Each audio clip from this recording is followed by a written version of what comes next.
안녕하세요. 저는 경기도의 한 호텔 제과점에서 근무하고 있는 29살 여성입니다. 얼마 전에 연차를 내고 제가 어린 시절에 다녔던 초등학교를 가봤어요. 어릴 때는 학교 운동장이 정말 커 보였는데 어른이 돼서 다시 가보니 정말 작더라고요. 초등학교를 둘러보니 문득 이뤄지지 않은 첫사랑을 평생 가슴속에 품고 산다는 말이 생각났습니다. 이 말 살면서 한 번쯤은 들어보셨죠? 모두가 그랬듯 어렸을 때 제 첫사랑 또한 참 순수했어요. 손만 잡아도 두근거리고 붙어만 있어도 종일 기분이 좋았답니다. 그렇게 마음속에서 잊지 않고 품고만 살다가 성인이 되어서 다시 첫사랑을 만나게 되었어요. 그것도 참 우연히 말입니다.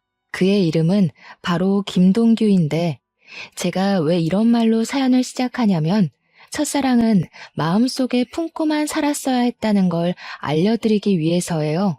저는 아쉽게도 20년 전 첫사랑이 준 달콤한 추억거리 때문에 어른이 되어서도 첫사랑한테 많이 휘둘리고 말았거든요. 결혼은 현실이라는 말이 있듯 추억거리로는 절대 이뤄줄 수 없었던 제 결혼에 대해 여러분께 들려드리고자 합니다.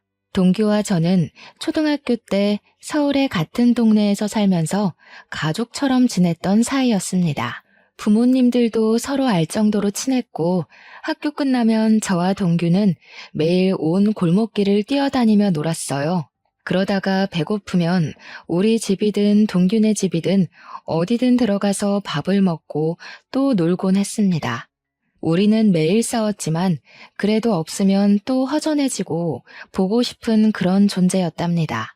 그때는 지금처럼 핸드폰이 있는 것도 아니었고 재미난 게임기가 있는 것도 아니었는데 그냥 동규와 시간을 함께 보낸다는 것 자체가 마냥 즐겁고 행복했던 것 같아요. 우리는 정식으로 사귀는 사이는 아니었지만 친구들은 모두 우리가 사귄다고 생각했고 우리 또한 그것을 딱히 부정하지 않았어요.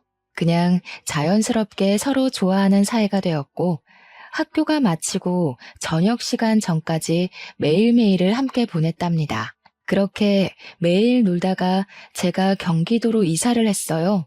그때는 핸드폰이 없어서 메신저로 한 번씩 연락하고 방학이 되면 제가 서울로 놀러 가기도 하고 동규가 경기도로 놀러 오기도 하면서 만남을 이어갔습니다. 그러다 고등학생이 되면서 자연스레 연락이 끊겨버렸어요. 제가 고등학교 2학년 때였습니다. 처음에 경기도로 이사 왔을 때는 집이 30평대 아파트였는데 이사하더니 20평으로 또 이사하더니 10평대의 빌라에서 살게 되었습니다. 알고 보니 아버지가 사업한다고 경기도까지 왔는데 사업이 잘 풀리지 않아 경제적으로 몹시 어려운 상태가 되었어요. 가정 형편이 점점 어려워지더니 언제부턴가 아버지는 매일 집에서 술만 드셨고 하나뿐인 딸인 저에게는 아무 관심이 없었습니다. 부모님은 하루가 멀다고 돈 때문에 매일 싸우시더니 결국 이혼을 하시게 되었고 저는 엄마와 함께 살게 되었답니다. 엄마와 저 둘이 살면서 경제적으로 정말 많이 힘들어지게 되었습니다. 엄마는 저한테 집안 걱정하지 말고 공부 열심히 해서 대학 가라고 하시며 본인은 식당에서 밤 늦게까지 일하셨어요.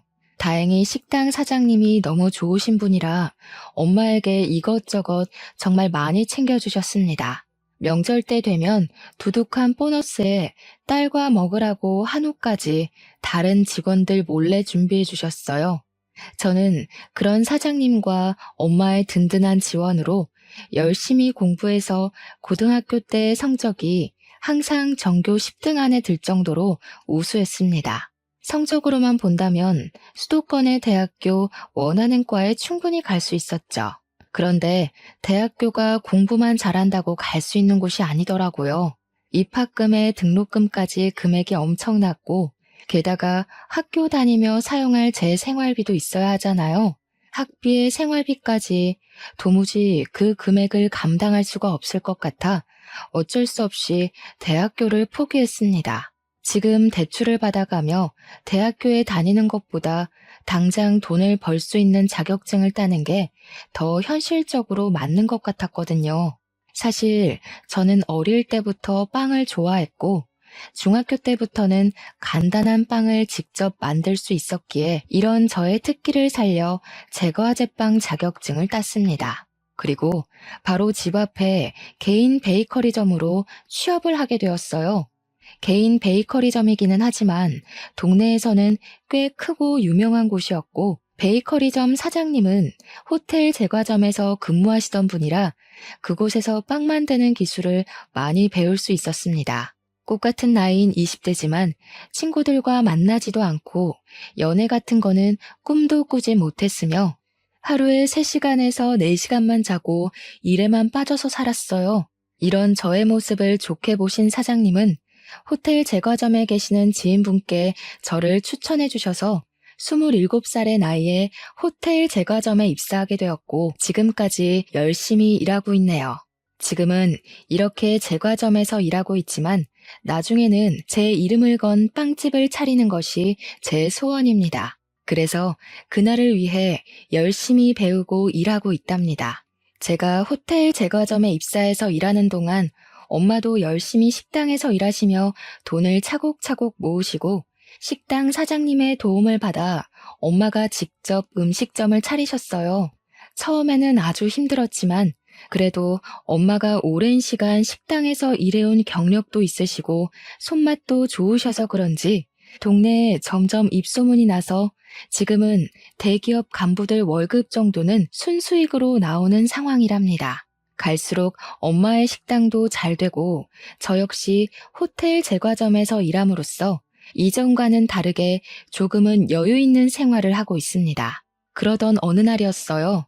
언제나 그랬듯이 저는 호텔 제과점으로 출근해서 일하고 있었습니다. 한창 정신없이 일하고 있는데 어디선가 많이 본 남자가 들어오더라고요. 자세히 보니까 어릴 때 서울에서 같이 놀던 김동규였습니다. 10대 때 헤어진 우리가 20대가 되어 생각지도 못한 장소에서 만나서 신기하기도 하고 너무 반가웠어요. 동규에게 아직도 예전에 그곳에서 사느냐고 물었더니 20살 때 어릴 적 같이 살던 서울에서 경기도로 이사를 했대요. 동규는 어릴 때는 그저 개구장이에 공부도 못했는데 고등학교 때 정신 차리고 공부를 열심히 해서 교대에 입학했다고 합니다. 별 문제 없이 무사히 졸업하고 지금은 제가 일하는 제과점 근처에 초등학교 교사가 되었대요. 그러면서 어머니 생신이라서 케이크를 사러 왔다고 하며 오늘은 생신 파티로 바로 가봐야 하니 내일 다시 보자고 했어요. 저는 동규의 말에 제 명함을 건네고 동규 역시 자신의 연락처를 제게 주었어요. 다음 날 일하고 있는데 동규한테 연락이 왔어요. 어제 만나서 반가웠고 케이크를 직접 만든 거냐고 너무 맛있었다고 하면서 맛있는 케이크 만들어 주었으니 오늘 저녁밥을 사겠다고 했습니다. 저녁에 저도 별일 없었기에 우리는 퇴근 후 만나기로 했어요. 평소에는 잘만 흘러가던 시간이 그날은 느리게 흘러갔습니다. 1년 같은 하루가 지나 퇴근하고 만나기로 한 식당으로 향했어요. 동규는 학교에서 바로 와서 정장을 입고 있었습니다. 어릴 때 동규는 그저 개구쟁이였고 통통했는데 성인이 된 동규는 외모도 깔끔하고 키도 크고 참 멋져 보였어요. 반면에 저는 온종일 빵가루 묻히며 일해서 옷도 펑퍼짐하고 신발도 운동화 차림이라 뭔가 부끄럽더라고요. 지금 어디서 살고 있냐고 물어보니 동규는 우리 집에서 30분 거리에서 살고 있었습니다. 그날 우리는 간단히 맥주를 한잔하며 그동안 살아온 이야기를 했어요. 동규는 우리 부모님이 이혼했다는 소리를 듣고 놀라기도 하고 그동안 힘들었겠다며 위로를 해주었습니다. 아버지 없이 엄마와 둘이 사는 그 심정을 누구보다 잘 안다고 하며 동규 역시 엄마와 둘이서만 살고 있다고 했어요. 어쩌다가 그리 됐냐고 물으니 동규의 아버지는 동규가 20살 때 회사에서 일하시다가 사고로 갑자기 돌아가셨다고 합니다. 그래서 제가 너도 참 아버지 없이 힘들게 다녔겠다고 했더니 아버지의 빈자리가 크기는 컸지만 그래도 아버지께서 돌아가실 때 사망보험금을 받아서 그 돈으로 대학교까지 무사히 졸업할 수 있다고 했어요.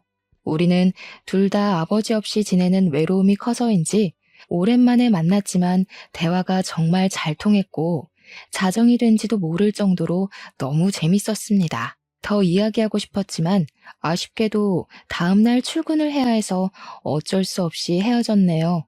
그 후로 저와 동규는 하루도 빠짐없이 연락을 주고받았고 일주일에 3번은 퇴근 후 만나 이런저런 이야기를 나눴습니다. 이야기를 나누다가 우리 둘 다 애인이 없고 아직 어린 시절에 풋풋했던 감정이 있음을 깨닫게 되었고 얼마 지나지 않아 우리는 연인이 되었어요. 연인이 된 그 주 주말 서로의 집에 가서 각자의 어머니께 인사를 드리게 되었습니다.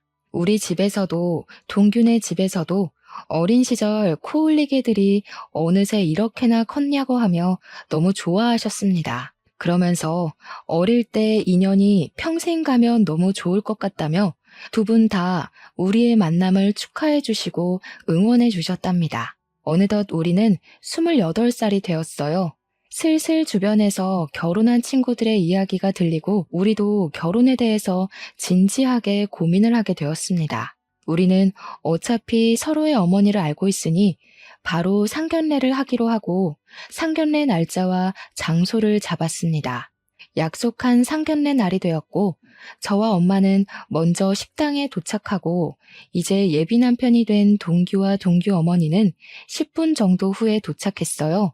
어머, 이게 얼마만이에요? 잘 지내셨죠? 그런데 아버님은 어디 가시고 왜 혼자 오셨어요? 엄마, 사실은 희준의 부모님 고등학교 때 이혼하셔서 희준은 지금 엄마랑 살고 있어. 뭐? 이혼? 희준 네가 이혼했단 말이야? 아니 어쩌다가 너는 왜 그런 말을 미리 안 했어? 이혼 가정이면 조금 곤란한데? 성격 문제로 희주 아빠랑 어쩔 수 없이 갈라졌습니다. 그런데 이혼했어도 저는 우리 딸 부끄럽지 않게 키웠습니다. 지금 모아둔 돈도 있고요. 그러니 우리 집 가정 형편 말고 희주 자체만을 봐주세요. 맞아. 엄마도 어릴 때 희주 엄청 야무지다고 좋아했잖아. 그리고 솔직히 우리도 아버지 돌아가셔서 안 계시는데 그럼 똑같지 뭐. 안 그래? 얘는 아버지가 사고로 어쩔 수 없이 돌아가신 거랑 부모님이 싸워서 이혼한 거랑 같니? 그리고 어릴 때 야무지다고 해도 결혼 생활은 또 다르지. 참, 저번에 집에 왔을 때 물어본다는 거 깜빡했는데 너 대학교는 어디 나왔니? 저 사실은 대학교는 가지 못했어요. 대신에 20살부터 계속 제과업계에서 경력 쌓아서 지금 호텔에서 근무하고 있는 겁니다. 뭐야, 그럼 고졸이야? 우리 집은 나, 먼저 하늘에 간 우리 남편, 우리 아들까지 셋 다 대졸인데 말이야. 너랑 동규랑 결혼하면 우리 집에서 너만 고졸이네? 고졸의 이혼 가정이라. 일단 알겠다. 그리고 희주 어머니, 혹시 희주 결혼하면 어떻게 하실 작정이세요? 혼자 사시는 거죠? 어떻게 다 큰 아이들과 같이 살아요. 그리고 저는 식당 운영해야 해서 같이 있을 시간도 없습니다. 동규 어머니, 우리 희주 비록 이혼 가정에서 자라기는 했지만 아버지의 빈자리가 느껴지지 않게 최선을 다해 사랑을 듬뿍 주며 키웠습니다. 그러니 걱정하지 마시고 우리 아이들의 연이 오래되기도 했고 서로 좋아하니 희주 이쁘게 봐주세요. 예비 남편이 미리 저에 대해 말하지 않았는지 예비 시어머니는 제가 고졸의 이혼 가정에서 자랐다는 사실을 아예 몰랐습니다. 예비 시어머니는 상견례장에서 모든 사실을 알게 되자 매우 당황해하며 저를 대놓고 마음에 들지 않아 하셨어요. 그리고 이야기하다가 혼수와 신혼집 이야기가 나왔습니다. 신혼집은 예비 시댁에서 신혼집 혼수는 우리 집에서 장만하기로 하고 예단비 같은 것들은 서로 주지도 말고 받지도 말자고 했어요. 그리고 저와 예비 남편의 일정에 맞춰서 4개월 뒤에 결혼식을 올리기로 날짜를 잡았습니다. 그렇게 상견례는 끝이 났어요. 상견례 후 예비 남편은 친구들에게 우리가 결혼한다고 자랑을 하고 싶다고 했습니다. 예비 남편은 서울에서 고등학교까지 다녀서 꾸준히 초등학교 동창회 모임을 나갔고 여전히 초등학교 동창들과 아직도 연락하고 지냈습니다. 예비 남편은 다음 주 주말에 친구들과 만나기로 약속을 잡겠다고 하며 저한테도 같이 서울에 가자고 했어요. 저 역시 어린 시절 친구들이 보고 싶어서 알겠다고 했네요. 약속한 다음 주 주말.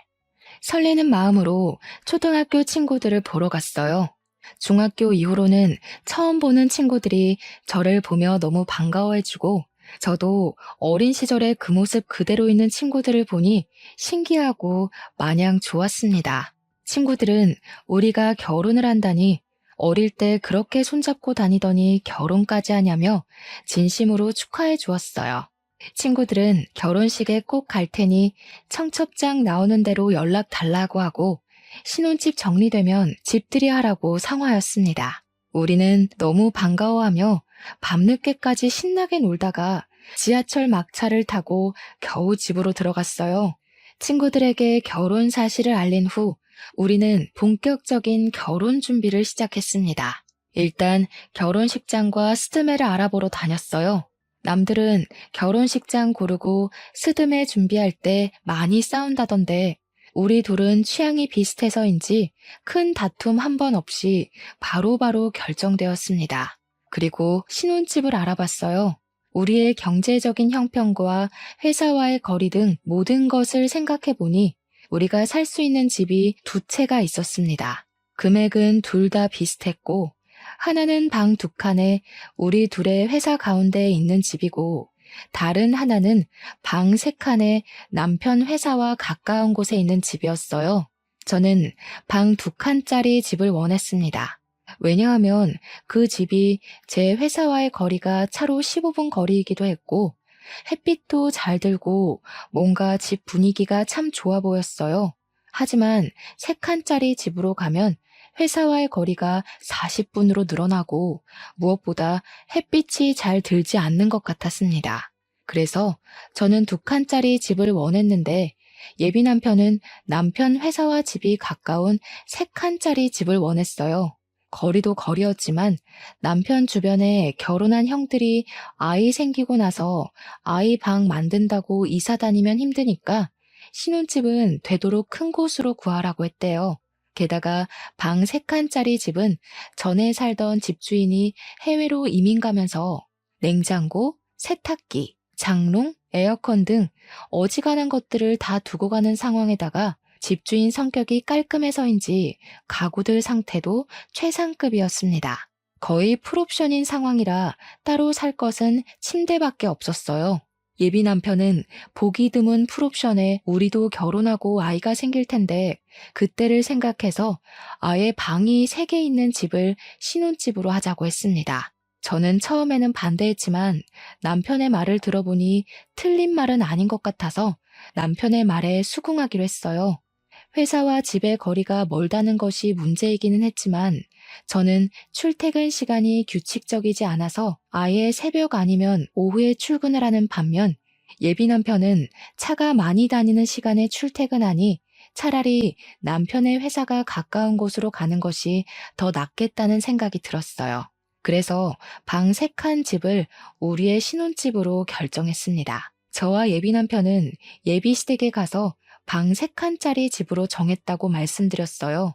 예비 시어머니는 위치며 집 크기, 그리고 풀옵션인 것까지 너무 좋다고 하셨습니다. 집 크기도 그러고 위치도 우리 집이랑 가까워서 좋기는 한데 그럼 침대만 새로 들이면 되는 거 아니야?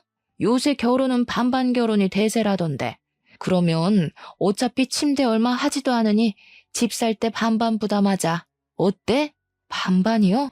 원래 집은 해주신다고 하시지 않았나요? 그렇긴 한데 그때는 네가 혼수를 다 장만했을 때고 지금은 혼수 장만 다 안 해도 되는 상황이잖아. 그리고 희주 너도 결혼할 때 뭐라도 해와야지 나중에 말이 없잖아. 안 그래? 그니까 그냥 반반씩 부담해서 집 계약하자. 예비 시어머니는 집을 해주시기로 했는데 갑자기 집값을 반반 부담하자고 하셨습니다. 저는 저 혼자 결정할 문제는 아닌 것 같아서 저희 엄마와 의논해보고 알려드리겠다고 했어요. 그날 집에 와서 엄마에게 이런 상황을 말씀드리니 엄마 역시 예비 시어머니와 같은 생각이라며 너무 아무것도 안 해가면 나중에 말이 나온다고 하셨습니다. 어차피 지금 상황이 혼수는 거의 할 것 없고 침대 솔직히 그다지 비싸지도 않으며 게다가 엄마와 제가 꾸준히 일하고 있으니 경제적으로도 어렵지 않다며 반반으로 하자고 하셨어요.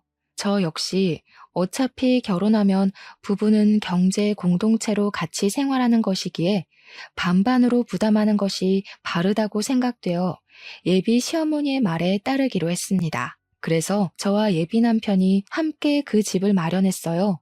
당연히 명의도 공동 명의로 했답니다. 신혼집을 구했으니 이제 침대를 알아보러 다녔어요. 내 주변에 결혼한 언니들의 이야기를 들어보면 신혼 때 아예 훗날 태어날 아기까지 생각해서 큰 침대를 사는 게 좋다고 들었습니다. 저와 예비 남편은 둘 다 아기들을 좋아해서 결혼하면 바로 아기를 가질 생각이었기 때문에 패밀리 침대를 사기로 하고 바로 계약했습니다. 그런데 예비 남편이 그 옆에 있던 1인용 침대도 사자는 것입니다. 싱글 침대는 왜 사냐고 했더니 부부 침실로 사용할 큰 방을 빼면 방이 2개가 남는데 이 방 중 하나를 게스트룸처럼 사용해서 어머니들이 오시면 그 방에서 주무시게 하자는 거예요. 사실 아기 생기기 전까지 방 하나는 남편 취미방으로 사용하고 다른 방 하나는 제 서재로 사용하려고 했는데 뭐 이렇게 하는 것도 나쁘지 않겠다 싶어 싱글 침대도 계약하고 작은 장롱까지 계약했습니다. 이렇게 가구까지 다 샀고 결혼식 전에 가구만 집에 들이면 되었어요. 이어서 웨딩 촬영도 하고 청첩장도 만들었습니다. 저와 예비 남편은 지인들에게 청첩장을 돌리며 행복하게 살 날만 손꼽아 기다리고 있었어요. 그러던 어느 날 일하고 있는데 예비 시어머니한테 전화가 왔습니다. 지금 제가 일하는 곳 근처에 볼 일이 있어서 왔는데 잠깐 나올 수 있냐는 거예요. 마침 한가한 시간이라 잠깐 시간이 될 것 같아 30분 정도는 여유 있으니 가겠다고 했습니다. 예비 시어머니는 호텔 안에 카페에 있을 테니 그곳으로 오라고 하셨어요. 점장님께 말씀드리고 카페에 가보니 예비 시어머니가 앉아있고 저를 보더니 반가워하셨습니다. 지나가는 길에 잠깐 얼굴 보고 싶어서 들렀다며 결혼 준비하느라 바쁠 텐데 신경을 많이 못 써줘서 미안하다고 하셨어요. 그래도 둘이 참 기특하네. 이렇게 알아서 준비를 척척하고 말이야. 사실 오늘 내가 부탁이 하나 있어서 잠깐 보자고 했어. 내가 피부가 좀 예민해서 실크 이불 아니면 잠을 못 자. 그리고 허리도 좋지 않아서 침대 매트리스도 저렴한 거 쓰면 못 잔단다. 그 점 염두에 두고 침대 주문하라고 부른 거야. 네? 갑자기 그건 무슨 소리예요? 어머니, 이불이랑 침대도 사야 하는 거였어요? 얘는 너희 신혼집에서 나랑 같이 살기로 했잖아. 그래서 작은 방에 내 침대랑 장롱 드린다며. 그 방이 내 방이라고 해서 나 너희 결혼 날짜에 맞춰서 집도 내놨어. 저 그런 얘기 한 적도 없고 동규한테 들은 적도 없는데요? 잘못 알고 계신 거 아니에요? 상견례 끝나고 같이 살기로 말 다 됐다고 하던데 동규가 아직 말하지 않았나 보네. 그리고 너 남편 될 사람한테 동규가 뭐니 동규가. 결혼하면 남편은 서방님이라고 쓰는 거야. 되도록 존칭도 쓰고 알겠니? 아무튼 너희 둘 다 계속 일하느라 바쁘기도 했고 특히 너는 고졸의 부모님도 이혼하셔서 집안 살림이나 집안 어른에 대한 예절을 뭐 제대로 배우기라도 했겠니? 그래서 내가 너랑 같이 살면서 너한테 살림도 가르쳐주고 음식도 가르쳐주고 할 거다. 알겠니? 저는 여기서 일하고 있는데 제가 어떻게 살림을 해요. 게다가 요새는 굳이 직접 살림하지 않아도 청소는 로봇 청소기가 하고 믿을 만한 반찬 가게도 많이 있어요. 음식도 거기서 사 먹으면 훨씬 더 저렴하고 좋아요. 이거 아주 무식한 소리라네. 이래서 여자들도 다 대학을 나와야 하고 자라는 환경을 다 봐야 한다니까. 이렇게 나이 먹은 나도 대학교를 나왔는데 너는 대학교도 안 나오고 도대체 뭐 했니? 아유, 답답해. 예, 대학교가 공부만 하는 곳이 아니야. 사회생활도 배우고 인성도 배우고 하는 곳이란다. 알겠니? 그리고 고졸 출신인 네가 대졸 출신인 시어머니와 교사인 남편 어디 가서 구할 수나 있겠니? 고졸 출신들은 대졸 출신을 무조건 따라야 해. 그니까 잔말 말고 내가 하자는 대로 해. 결혼하면 즉시 여기 관두고 딱 집에 붙어서 살림만 해. 알겠지? 죄송하지만 저도 여기서 일하면서 얻는 성취감도 있고 제 꿈도 있습니다. 그래서 전 이 일 절대 포기 못해요. 그리고 지금 일하러 들어가 봐야 할 것 같아요. 이 얘기는 못 들은 걸로 하겠습니다. 뭘 못 들은 거로 해? 오늘은 일찍 퇴근하는 날이지? 퇴근하고 동규랑 우리 집으로 와라. 내가 동규한테 말해놓으마. 알겠니? 저는 더 이야기하고 아닌 건 아닌 거라고 말하고 싶었지만 점장님이 빨리 들어오라고 전화가 와서 바로 들어가 봐야만 했습니다. 시어머니와 이야기하니 싱숭생숭했어요. 저는 예비 남편과 저 단둘이서만 살기를 바랐습니다. 솔직히 결혼하는 모든 신혼부부가 다들 그러지 않겠어요? 물론 저는 예비 시어머니와 아주 친했던 사이긴 했지만 아무리 그래도 어떻게 결혼하자마자 시어머니를 모시고 삽니까? 게다가 제가 집에만 있는 사람도 아니고 저는 일을 하고 이 일로 반드시 이루고 싶은 꿈도 있는데 그 모든 것을 다 포기하고 집에만 있으라니 말이 되지 않았습니다. 저는 일단 이따가 퇴근하고 예비 남편을 만나 이게 어찌된 상황인지 물어보기로 했어요. 터벅터벅 다시 저의 일터로 가려는데 호텔 카페 사장님이 저를 부르셨습니다. 카페 사장님은 호텔에서 오며 가며 친해진 사이예요. 사장님은 저만 보면 꼭 딸 같다며 저에게 커피 한 잔씩 꼭 타주시고는 하셨습니다. 사장님은 예비 시어머니를 가리키시면서 누구냐고 물으셨어요. 저는 저의 예비 시어머니라고 했더니 사장님은 혹시 이순자 씨 아니냐는 거예요. 저희 예비 시어머니 성함이 맞아서 어떻게 아시느냐고 물었습니다. 알고 보니 카페 사장님과 예비 시어머니는 초등학교, 중학교, 고등학교 동창이었더라고요. 그러면서 어릴 때는 그렇게 찢어지게 가난하더니 커서 성공했나 보다고 하며 예비 시어머니의 과거를 이야기해 주셨는데 저는 정말 뒤통수 한 대 맞은 기분이었습니다. 예비 시어머니는 어릴 때 찢어지게 가난했고 예비 시어머니의 부모님은 시장 구석에서 선짓국밥을 하셨다고 합니다. 그런데 예비 시어머니 아버지가 알코올 중독자에 도박하셔서 어머니가 국밥집으로 돈을 벌면 아버지가 그 돈을 다 밖에서 쓰고 왔다고 해요. 만약 어머니가 아버지한테 돈을 주시지 않으면 아버지는 시장에서 소리 지르고 다 뒤집어 엎고 난리가 났다고 합니다. 그래서 경찰서 유치장에 여러 번 왔다 갔다 하셨고 그게 몇 년째 반복되다가 너무 힘들어서 결국 이혼을 하셨대요. 그 후로도 찢어지게 가난했고 어머니는 고등학교 중퇴 후 잠적을 했다는 거예요. 분명히 저한테는 방금 어머니가 대학교에 나오셨다고 하셨는데 사장님은 고등학교를 중퇴하셨다고 하니 이게 무슨 소리인가 싶었습니다. 카페 사장님께 그럼 어머니가 대학교는 다니셨냐고 했더니 고등학교 졸업도 못했는데 대학교에 어떻게 가냐고 하셨어요. 아마 돈이 없어서 대학교 구경도 못했을 거라고 했네요.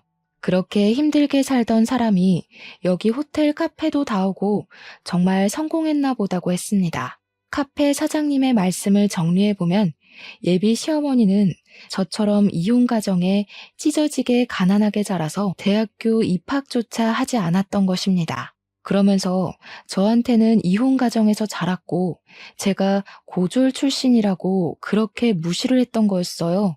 저는 카페 사장님의 말씀을 듣고 동규와의 결혼을 진지하게 다시 고민해봐야겠다는 생각이 들었습니다.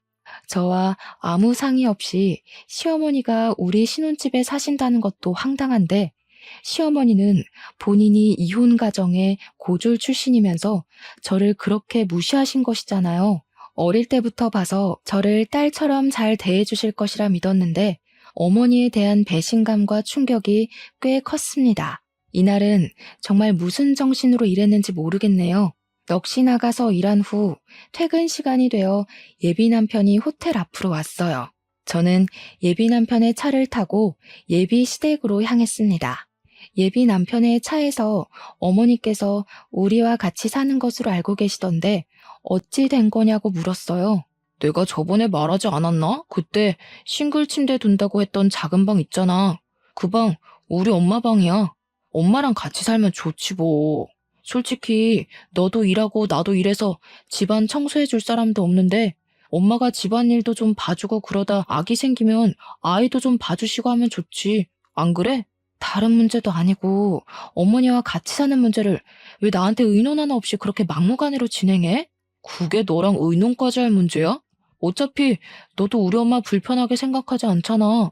그리고 너랑 우리 엄마 사이가 보통의 고부 사이야? 우리 초등학교 때 생각 안 나? 너 뛰어놀다가 흙 묻고 넘어져서 오면 너 씻겨주기까지 했는데 같이 사는 게 뭔 문제야? 그냥 엄마처럼 생각해. 그리고 나 결혼하면 엄마 이제 혼자 사시는데 어떻게 따로 살아?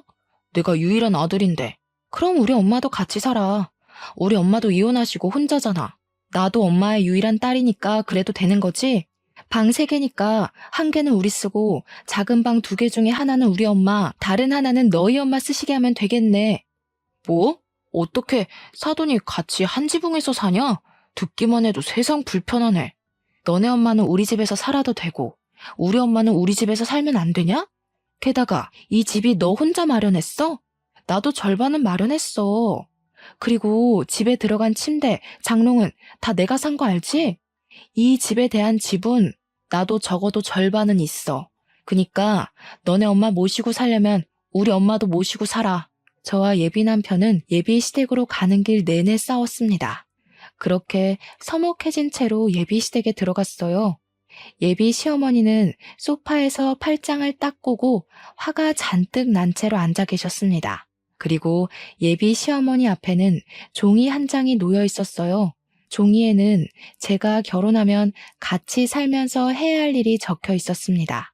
예비 시어머니는 제가 오자마자 저한테 종이를 던지셨어요. 내용을 보니 예비 남편 집의 제삿날 친척들의 생신이 쭉 적혀 있더라고요. 봤니? 네가 이혼 가정의 고졸 출신이라 아무것도 모를 것 같아서 얘기하는데 자고로 여자가 시집 가면 시댁의 행사는 목숨보다 귀히 챙기는 거다. 알겠니? 그리고 조금 있으면 명절이지? 명절날에는 친정에 갈 생각 추호도 하지 말아라. 출가 외인이라고 들어봤지? 고졸 출신이라 모르나? 시집간 딸은 남이라는 뜻이야. 이제 친정은 못 가. 그리고 만약에 내가 아프면 나 요양원에 보낼 생각하지 말고 평생 네가 날 돌봐야 한다. 그게 며느리고 여자야. 알겠니? 글쎄요, 이건 아닌 것 같은데요. 옛날에야 남자가 집도 해주고 경제적으로 도움을 주니까 그렇게 살아왔지만 이제 시대가 변했어요. 여자도 같이 일하고 집도 같이 준비해오는 마당에 왜 여자라는 이유로 이렇게까지 해야 하죠? 저는 그렇게 못 삽니다. 뭐? 그게 지금 말이라고 하는 거니? 어릴 때는 야무지고 똑똑했던 애가 이혼 가정에서 자라서 멍청해졌네. 그래, 너도 맞벌이하고 집도 반반으로 준비해왔어. 그래도 넌 고졸 출신이야. 태생이 고졸이라고. 지금 조건을 비교해봐라. 네가 우리 동규처럼 좋은 대학을 나왔니? 아니면 집안이 좋기를 하니? 고졸 출신의 이혼 가정에서 자란 너 따위가 대졸 출신인 시어머니와 교사인 우리 동규 같은 좋은 신랑감 어디 구할 수 있을 것 같아? 그니까 잔말 말고 고졸 출신인 너는 대졸 출신인 내 말을 무조건 따라야 해. 결혼하면 같이 살고 너는 회사 관두고 집에서 나한테 집안일 배워라. 알겠니? 자꾸 저한테 저는 고졸 출신이고 어머니는 대졸 출신이시니 어머니의 말씀을 따르라고 하시는데 어머니, 대학교 졸업장 한번 보여주실 수 있으세요? 저 어머니 대학교 나왔다고 말만 들었지 증거는 하나도 못 봐서요. 졸업장이 없다면 졸업 사진이라든가 아무튼 뭐든 좋으니 대학교 나오신 증거물 하나만 보여주세요. 뭐라고? 내가 방금 막 대학을 졸업한 것도 아니고 몇십 년 전인데 그런 증거물이 어디 있겠니? 그냥 어른이 나왔다고 하면 그런가 보다 하면 되지. 무슨 증거를 찾고 난리야? 어머니, 요새는 폐교한 대학교 졸업 증명서도 다 뽑을 수 있어요. 맘만 먹으면 동사무소에 가서라도 아니면 인터넷으로도 졸업 증명서 발급받을 수도 있는데 한번 해볼까요? 어머니 대학교 어디 나오셨어요? 얘가? 내가 설마 대학교 나온 거를 거짓말할 사람으로 보이니? 이게 진짜 정신 나갔나? 지금 시모한테 대들어? 어머니, 사실 아까 어머니와 제가 있던 그 카페 사장님이 어머니의 초등학교, 중학교, 고등학교 동창이시더라고요. 어머니 성함도 잘 알고 계시던데요. 저 그분한테 어머니의 학창시절 다 듣고 왔습니다. 어릴 때 어머니 집안이 시장에서 선지국밥집을 하셨고 어머니 역시 저와 똑같은 이혼가정이시더라고요. 게다가 대졸은 무슨 고등학교도 졸업을 못 하셨던데 만약에 제가 알고 있는 이 사실이 아니라면 대학교 다니셨던 증거 내일까지 보여주세요. 동사무소 가셔서 신분증 보여주시면 아마 뽑아줄 겁니다. 이게 다 무슨 소리야? 엄마 동네에서 공부 제일 잘해서 동네에서 유일한 대졸자 아니었어? 할아버지가 일찍 돌아가셔서 힘들었지만 공부는 제일 잘해서 장학금 받고 대학교도 졸업했다면서. 장학금은 무슨? 할아버지는 알코올 중독에 도박으로 할머니와 이혼하시고 고등학교도 중퇴하셨대. 동창이었던 카페 사장님 말씀으로는 돈이 없어서 대학교 구경도 못 해보셨을 거라던데. 그래, 나 고등학교 중퇴했고 우리 부모님은 이혼했다. 그게 뭐? 이 나이에 그게 무슨 상관인데? 맞아요. 어머니가 어떤 환경에서 자랐고 학벌이 좋든 말든 상관없죠. 저도 어머니가 대졸이든 중졸이든 초졸이든 아무 상관없고 어머니가 이혼 가정에서 자라시든 말든 상관없어요. 그렇지만 적어도 거짓말은 하지 마셨어야죠. 그리고 어머님 본인처럼 이혼 가정에서 자란 예비 며느리를 그렇게 무시하고 싶으셨어요? 한 가지 더. 아까도 말했듯이 신혼집 장만할 때 저도 반 보탰습니다. 게다가 혼수도 제가 다 장만했는데 제가 왜 어머니를 모시고 살아야 해요? 저는 그리 못 삽니다. 야, 그냥 같이 살면 되지. 그게 그렇게 어려운 일이야? 그럼 네가 모시고 살아. 너는 너네 엄마 모시고 살고 나는 우리 엄마 모시고 살면 되겠네. 그냥 그렇게 하자. 우리 결혼이고 뭐고 다 취소하고 그냥 따로 모시고 살자. 이미 친구들이며 직장 동료들한테 청첩장 다 뿌렸는데 인제 와서 이럴 거야? 어떻게 결혼을 취소해? 너는 결혼 앞두고 파혼했다 하면 안 부끄럽겠니? 그래도 이혼보다는 파혼이 100배는 낫지. 나는 너네 엄마의 허언증이랑 이 상황이 뭐가 문제인지도 모르는 너와 함께 못하겠다. 우리 그냥 이쯤에서 끝내자. 그 길로 저는 예비시댁에서 나왔습니다. 그리고 집에 가서 엄마한테 예비 시어머니의 실체에 관해서 이야기하고 이래서 파혼할 것이라고 말씀드렸어요. 엄마는 그런 일이 있었느냐고 하며 내가 돈이 없어서 공부를 못 시킨 게 후회된다고 하며 마음 아파하셨습니다. 그런 엄마를 보는데 제 마음도 너무 속상했어요. 엄마는 더 좋은 인연이 있을 테니 지금은 마음 정리 잘하라고 하셨습니다. 다음 날, 그날은 제가 쉬는 날이라 엄마 가게에서 엄마를 도와주고 있었어요. 같이 채소를 다듬고 있는데 예비 시어머니와 예비 남편이 들어왔습니다. 야, 너는 어제 그렇게 말하고 그냥 가버리면 다야? 그래, 나 중졸에 찢어지게 가난한 이혼 가정이다. 어쩔래? 이런 시모라서 지금 무시하는 거야? 그래서 파혼하겠다는 거냐고? 저는 어제도 말씀드렸듯이 어머니의 학력이 어떻든 어린 시절 어떻게 사셨든 상관없어요. 그런데 자꾸 저한테 거짓말하시고 저한테 어머니를 모시고 살라고 하시며 부당한 것들을 요구하시는데 말이 되나요? 그게 왜 말이 안 돼? 우리 엄마 너 진짜 딸처럼 생각했어. 그래서 딸처럼 곁에 두고 잘 챙겨주겠다는데 그게 뭐? 딸처럼 생각한다는 분이 잘 다니는 회사 관두고 집에 와서 집안 살림하라고 하냐? 그리고 제사에 생일까지 다 챙기고 벌써 출가회인 타령하시는 게 정상이야? 게다가 어머니 아프시면 요양원 보내지 말고 무조건 모시라고? 명절 때는 친정에 갈 생각도 말고? 그게 말이 돼? 세상 천지에 자기 딸한테 결혼했다고 잘 다니던 회사 관두고 집에 들어와서 살림하라는 엄마가 어딨니? 명절날에는 출가 외인이니 친정에 오지도 말라는 엄마가 어딨어? 이게 배우지 못한 티를 내나 여자는 당연히 그래야 하는 거 아니야? 그러는 그쪽은 뭐 그러셨나요? 개구리가 올챙이적 기억 못한다더니 딱 그 꼴이네요. 우리 애들 초등학교 시절 때 그쪽 시어머니 치매 오셨죠? 그때 그쪽 남편은 집에서 모시자고 그러고 그쪽은 요양원에 보내자고 하면서 매일 싸우셨잖아요. 본인은 그래놓고 우리 딸한테는 그쪽 치매 걸리면 그쪽에 똥오줌 다 치우라는 겁니까? 명절 때는 또 어땠고요? 명절 아침에 해 뜨자마자 시댁에서 탈출했다고 좋아하던 사람이 누군데 우리 애한테는 친정에는 가지도 말라고 해요? 그쪽이나 제대로 하고 이런 요구하세요. 아시겠어요? 당장 나가요. 영업방해죄로 신고할 테니까. 엄마가 예비 시어머니의 과거 행적들을 하나하나 말하자 예비 시어머니는 아무 말도 못하고 그저 소리 지르고 화만 냈습니다. 끝까지 나가라고 했지만 끝까지 두모자가 나가지 않고 행패 부리길래 결국 경찰을 불러서 그들을 쫓아냈어요.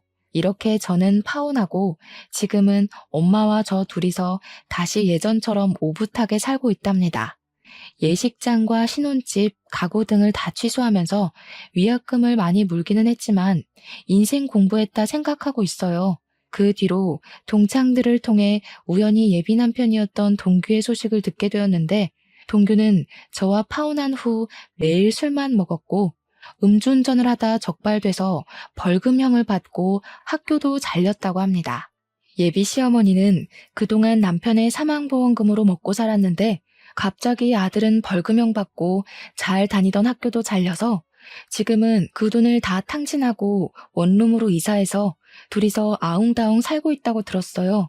여기까지가 제 첫사랑이었던 동규와 저의 이야기입니다. 이제 저는 동규를 다시는 만나지 않을 것이고 혹시라도 만난다고 해도 더는 이전처럼 서로에게 따뜻한 호감을 느낄 수는 없을 거예요.